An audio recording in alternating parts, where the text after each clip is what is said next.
Bismillahirrahmanirrahim. Assalamualaikum warahmatullahi wabarakatuh. Selamat sejahtera.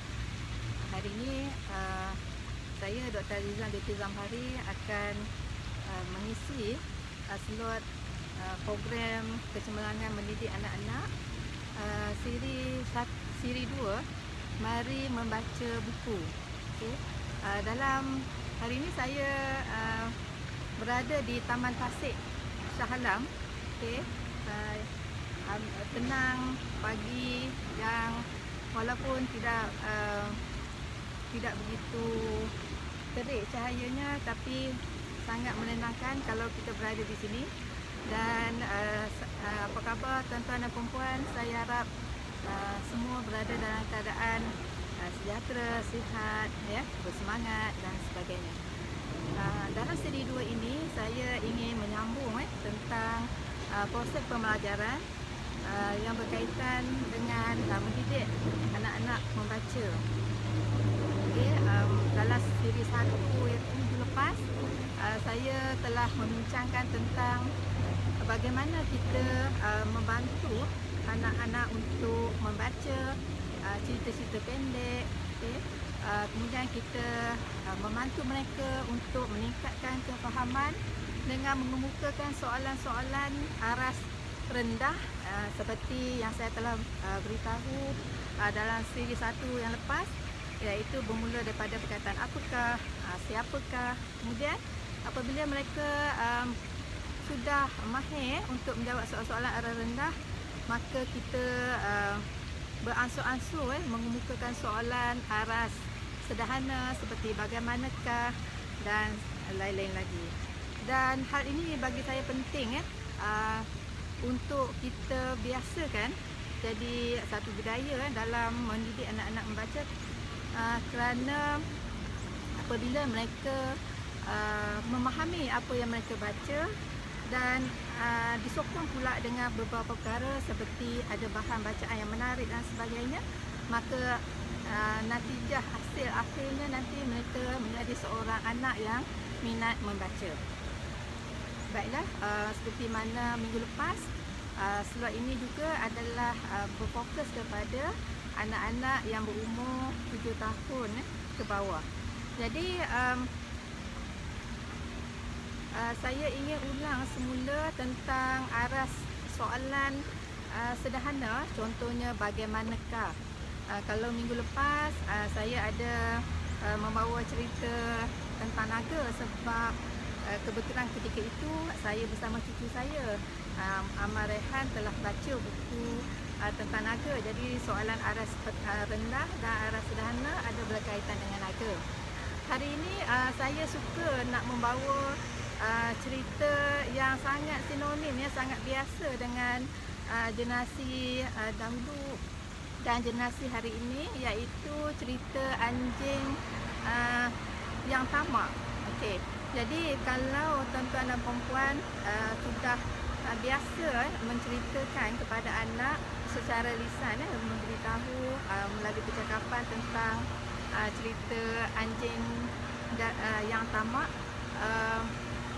tuan-tuan dan puan-puan saya yakin boleh mengingat semula cerita itu. Tetapi dalam hal ini saya ingin membawa tuan-tuan dan puan-puan untuk meningkatkan kefahaman dan menarik minat anak-anak untuk membaca buku. Sekiranya kita melatih mereka membaca buku yang bertajuk anjing yang tamak tadi, maka kita bolehlah mengemukakan selepas mereka lancar membaca dan kita meningkatkan kefahaman mereka dengan mengemukakan soalan apakah watak ataupun binatang yang terdapat dalam cerita itu. Sekiranya mereka berkata anjing, maka menunjukkan mereka tahulah aras yang paling rendah ialah mereka tahu dan mereka ingat. Kemudian kita tanya lagi, apakah yang dibawa oleh anjing itu di gonggong. Kadang-kadang anak-anak kita ni dia tak faham perkataan gonggong. Dia kata perkataan gigit, dia kata perkataan, kita jelaskanlah gonggong macam mana, gigit macam mana. Okey, apakah yang digonggong oleh anjing itu. Kalau dia kata menggunggung tulang, okey, berapa banyak tulang yang digunggung oleh anjing itu? Ah, se apa setongkol tulang macam tu. Okey, kemudian kita selepas mereka dah boleh membaca, kita bertanyakan soalan, mengemukakan soalan aras rendah, kita mengemukakan soalan uh, aras sederhana. Okey, mungkin kita boleh mengemukakan soalan, kita tengok kat tahap kefahaman anak kita itu. Kalau anak tu tahap kefahamannya adalah biasa, normal, maksudnya tidak terlampau jauh tidak memahami dan sebagainya, kita boleh mengemukakan kepada mereka soalan aras sederhana. Kita tanya, bagaimanakah anjing tersebut kehilangan hilang setongkol. Saya pun tak ingat juga apakah peribahasa untuk tulang. Jatuh, bagaimana tulang itu jatuh ke dalam air. Jadi mungkin anak kita, kalau kita tak biasa menggunakan bahasa formal, bagaimanakah dan sebagainya, kita boleh tanya secara bahasa yang biasa kita gunakan. Tulang tu jatuh ke mana ya? Mengapa jatuh kan? Bila kata mengapakah, itu sudah jadi arah sederhana. Kalau anak kita boleh jawab, dia kata tulang jatuh dalam air ke, ataupun dalam kolam ke, dan anjing tadi hilang tulang itu.